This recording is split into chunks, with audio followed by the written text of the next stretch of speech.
මාලිමාව දේශපාලනික ගණිකාවක් වීම කියලා. නෑ. ලක්ෂ 12ක් ගෙවලා තියෙනවා මේගොල්ලන්ට. හොඳට කාලා තියෙනවා ඒ කාලේ. කවදාකවත් දේශපාලනේ කතා නොකරපු අයත් දැන් මේක ගැන කතා කරනවා. නගර සභාවේ 48ත් එක වාඩි වෙලා හිටියා නම් නම්බුකාර විදියට ඒක තමයි දේශපාලනේ. අපි මාස 9න් අල්ලගත්ත ලස්සන කිව්වාම කොහොමද සනීපේ? මැදවච්චිය පොහොට්ටුව එක කොළොන්නාව සජබ එක නුවරඑළිය තොණ්ඩමන් එක කුරුණෑගල බදුරුදීන් එක හල්දුමුල්ල මනෝගණේෂන් එක කොළඹ ස්වාධීන එක මඩකලපුව පිල්ලයන් එක ගාල්ල පොහොට්ටුව එක. බඩුවක් නෙමෙයිද?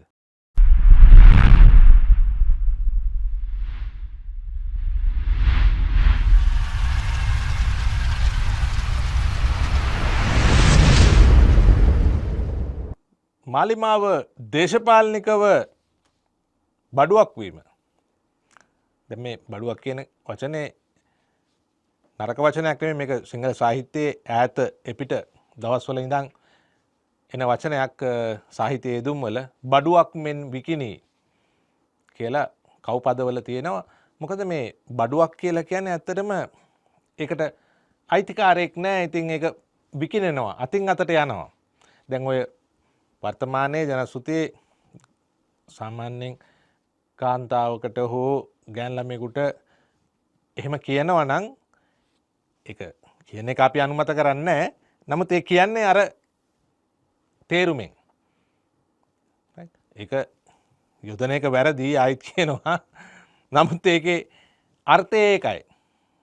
හැබැයි අපි මෙතන ඔබ හිතන්න පුළුවන් අපිට යොදන්න තිබුණානේ මේ මාලිමාව දේශපාලනික ගණිකාවක් වීම කියලා. නෑ. ගණිකාව කියලා කියන්නේ ගණිකා වෘත්තියක් ඒක. ඒ වෘත්තිය ඒගොල්ලෝ නිශ්චිතවම කියලා කරන්නේ.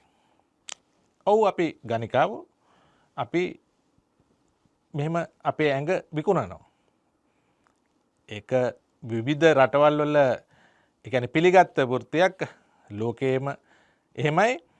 හැබැයි ලංකාවේ ඒක පිළි අරන් නැහැ. ඒක නිසා ඔය එක මාර මිෂන්ස් කරලා ඒගොල්ලන්ව අල්ලලා පෙන්නනවා ටෙලිවිෂන් වල පත්තර වල එහෙම. ඒ වුණාට ඒක රස්සාවක්. ඉතින් ඒක නිසා අපි ඒ වචනේ යොදන්නේ නැහැ. ඒ වචනේ යොදන එක වැරදි. ගණිකාවක් දේශපාලනික ගණිකාවක් කියන එක. ඒක යොදන්නත් එපා. ඒක වැරදි. බඩුවක් කියලා කියන්න. එතකොට ඒක කාන්තාවක් වීමම නෙමෙයි එතන තියෙන්නේ. ඒක තියෙන්නේ සිල්ලර පන්නයට පත්තුණු බඩුවක්. විකිණීමට ලක්වුණු බඩුවක්. රයිට්. එතකොට මාලිමාවේ තත්ත්වයට පත් වෙලා තියෙන්නේ මාලිමාව දේශපාලනික බඩුවක් වෙලා තියෙන දැන්. දැන් ආනන්ද විජේපාලට උත්තර දෙන්න බැරි වුණානේ. පාර්ලිමේන්තුවේ අර දූෂණ මර්දන කමිටුව ගැන ඇහුවාම. ඒක ඇහුවාම එයා කිව්වේ නවම් මාවතේ ඒක තිබුණේ කියලා. ඒ කියන්නේ අර්ලියගා මන්දිරය කියලා වචනේ කියාගන්න බෑ. ඒක කියාගන්න බෑ. එතන හිටියා අපි යහපාලන ආණ්ඩුව කාලේ එතන හිටියා. එතනින් පඩි ගත්තා. සුනිල් වටකල කෑ ගහනවා නෑ නෑ නෑ. ඒ දීමනාවක් දුන්නේ දීමනාව. ඊට පස්සේ අර පොදු පෙරමුණේ മന്ത്രി තරුණයෙක් නැගිටලා කිව්වනේ ලක්ෂ 12ක් ගෙවලා තියෙනවා මේගොල්ලන්. නිකම් බොරු බේගලා දින්න එපා. හරිද? වැටු බොරු කතා කරන්න එපා. ඒකේ කාර්යාලය කොහෙද තිබ්බේ කියන්න. කාර්යාලය කොහෙද තිබ්බේ? නවම් මාවතේ තිබ්බේ කාර්යාලය. පඩි ගත්තේ ලයිස්තුව මොකද්ද කියලා ගෙනල්ලා මේ සභාවට සභාගත කරන්න. දූෂණ මර්දන ලේකම් කාර්යාලය හරහා වැටුපා දීමනා විදියට ආනන්ද විජේපාල මැතිතුමා 12,85,167ක මුදලක් අරගෙන තිබෙනයි කියන කාරණය මම මේ සභාව හමුවේ දූෂණ කමිටු වාර්තාව මම මේ සභාව හමුවේ ඉදිරිපත් කරනවා. හොඳට කාලා තියෙනවා ඒ කාලේ. ආනන්ද විජේපාලට ඒ කියන්නේ බඩ ගියා කියලා තමයි තිබුණේ සමාජ මාධ්‍යයේ. ඇඳන් හිටියේගේ බඩ ගියා කියලා. එතන ආනන්ද විජේපාලලා හිතනවා නිකන් කටින් ගහලා මෙයා දිනන්න පුළුවන් කියලා. නෑ එහෙම දිනන්න බෑ. ඕගොල්ලන්ගේ බලය තියෙන්නේ මේ අවුරුදු 5කට දීලා තියෙන්නේ. 5ම ඉන්න පුළුවන් වුණොත් ඒ 5 විතරයි. 5ම ඉන්න පුළුවන් වෙයිද කියන එක වෙනම කාරණයක්. 5 විතරයි. ඊට පස්සේ 5 වෙනවා. ඊට පස්සේ මල 5 වෙනවා. ඒකයි වෙන්නේ. කෙනෙක් Tamanට දෙයක් වැරදුනා කියලා තේරුණාම නිවැරදි කරගන්න ඕනේ.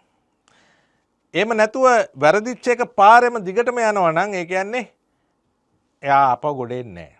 මාලිමාව කියන්නේ අන්න ඒ වගේ එකක්. යම් තැන් දෙක තුනක් වැරදුනා ඊට පස්සේ ඒගොල්ලෝ හිතුවා නෑ අපි මේක හරි කියලා මේකේ මෙයා. එහෙම ඇවිල්ලා තමයි ඔය පළාත් පාලන මැතිවරණයට ඇවිල්ලා දැන් සියෝ ළඟම අසූචි තවරගෙන ඉන්නේ. දැන් නම් ගණ්ඩම දෙයක් නැහැ. ඒක ඉතින් අපි විතරක් කියන එකක් නෙමෙයි. ඒ කියන්නේ දේශපාලනිකව අපි වෙනත් පක්ෂක ඉඳලා මේ චෝදනා නගනවා නෙමෙයි. අපි මධ්‍යස්ථව මේක දේශපාලන නිදියා බලන අය. ඒ අය විතරක් නෙමෙයි. පාක්ෂිකයෝ විතරක් නෙමෙයි. ඒ කියන්නේ වෙනත් පක්ෂවල පාක්ෂිකයෝ. ඒගොල්ලෝ කොහොමත් විවේචනය කරනවානේ. කවදාකවත් දේශපාලනේ කතා නොකරපු අයත් දැන් මේක ගැන කතා කරනවා. අපි පහුගිය දවසක පෙන්වුවේ අර කොටපිටියේ රාහුල හාමුදුරුවෝ ආනන්ද විද්‍යාලයේ කුලරත්න ශාලාවේ හරිනි අමරසූරියව ඉස්සරහ තියාගෙන කියනවා මේක හරියන්නේ නැහැ, මෙහෙම ගියොත් හරියන්නේ නැහැ, වැඩි දුර යන්න බෑ කියලා. ඒවා ඒ විදිහට මෙහෙම ඇහෙනකොට කාටූන් ඇඳෙනකොට නේද? කොලම්ස් ලියවෙනකොට ඒ කියන්නේ ඒකේ තේරුම තමයි අපි ඔක්තෝබර් මාසේ කියපු එක දැන් මාස 7-8කට පස්සේ බොහෝ දෙනා තේරුම් ගනිමින් ඉන්නවා. හැබැයි අපි කිව්වේ ජනාධිපතිවරණයෙන් මාසයක්වත් ගත වෙන්න ඉස්සෙල්ලා. ජනාධිපතිවරණේ දිනලා මාසයක්වත් ගත වෙන්න ඉස්සෙල්ලා අපිට තේරුණා කරගන්න බැරි ජොබ් එකක් තමයි බාරගත්තේ කියලා. දැන් බලන්න අද වීකෙන්ඩ් මිරර් පත්තරේ MSM අයුබ් ලියලා තියෙන ලිපියක් NPP caught in the crossfire between theory and practice. theory and practice කියලා කියන්නේ න්‍යාය සහ භාවිතය අතර crossfire එකකට. ඒ පැත්තෙන් වෙඩි තියෙනවා, මේ පැත්තෙන් වෙඩි තියෙනවා, මැදි වෙලා ඉන්න NPP එක. NPP එකේම න්‍යාය සහ භාවිතය. න්‍යාය ඉස්සර කියපුවා. ඒවා බලාපොරොත්තු වෙනවා ඒවම කරයි කියලා නෑ. භාවිතයෙන් වෙනේව කරනකොට අරහෙන් ගහනවා. එතකොට භාවිතය හරි විදියට කරන්න උත්සාහ කරනකොට අනිත් පැත්තෙන් ප්‍රශ්න එනවා. මොනවද ප්‍රශ්න? එහෙම කරන්න බෑ. එහෙම කරුවොත් එහෙම දේශපාලනේ කඩා වැටෙනවා. දැන් Tamante තිබුණේ 48යි නම් කොළඹ නගර සභාවේ 48ත් එක වාඩි වෙලා හිටියා නම් නම්බුකාර විදියට ඒක තමයි දේශපාලනය. දැන් මොකක්ද උනේ? 61ක් කරගන්න ගිහිල්ලා. ඉවරයි. ඔළුවේ ඉඳන් අසූචි නාගත්තා.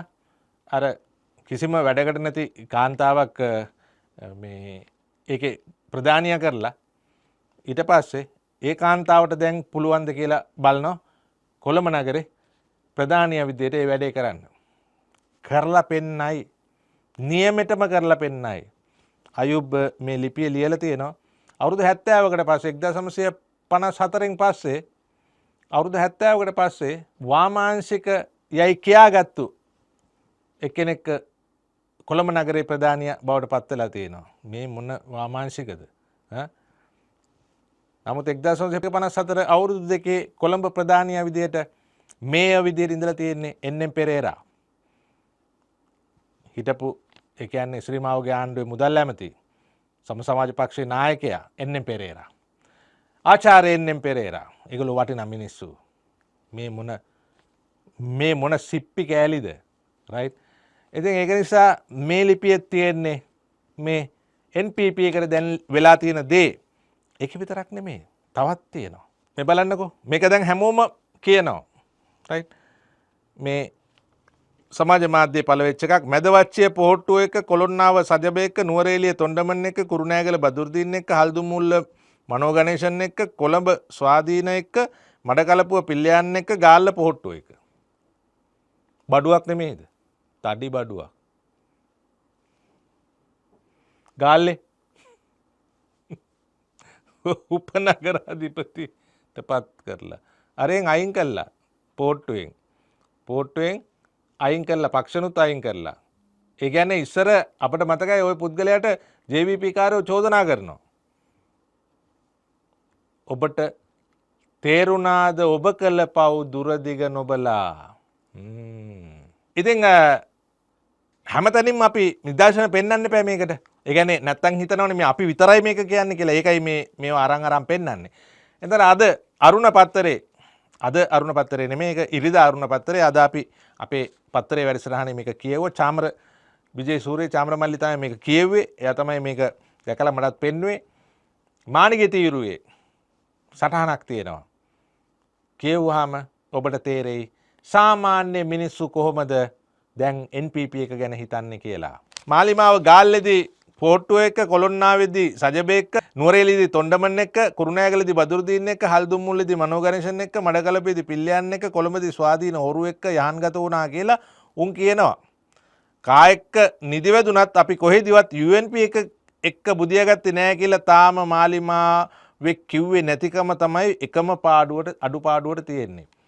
නමුත් UNP එකත් එක්කත් මට මතක විදිහට මිනිපේ ඒගොල්ලොත් එක්කත් සභා හදලා තියෙනවා. හැබැයි පක්ෂ වලින් ඒගොල්ලන්ව අයින් කරලා තියෙන්නේ.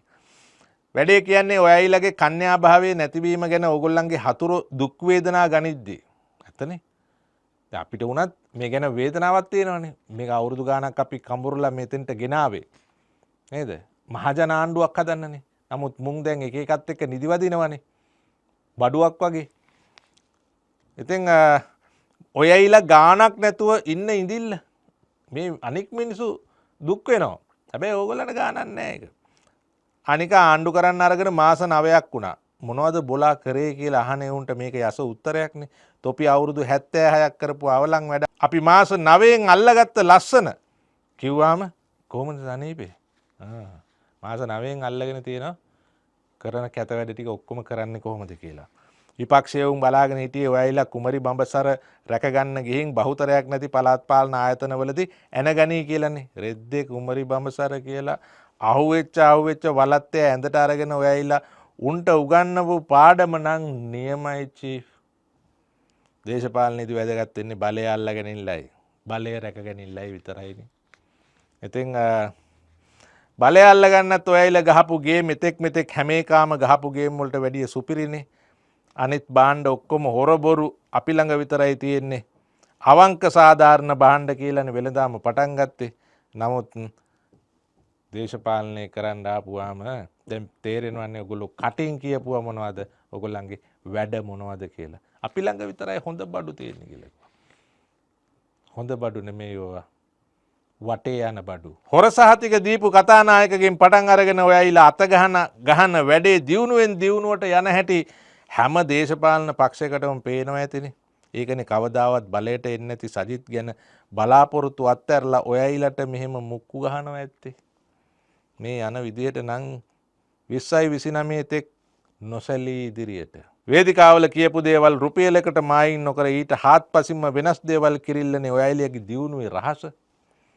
ඡන්දදායකයෝ හිතන දේවල් මායින් කරන්නේ නැතුව ඒක එක දිගටම පවත්වාගෙන යන්න. අවුරුදු 76ක් තිස්සේ වුණෙත් ඕකමනේ. ඉතින් අවුරුදු 76ක් තිස්සේ වුණෙත් ඕකමයි දැන් වෙන්නෙත් ඒකමයි. මාලිමාව දේශපාලන බඩුවක් වෙයි කියලා කවුද හිතුවේ නේද?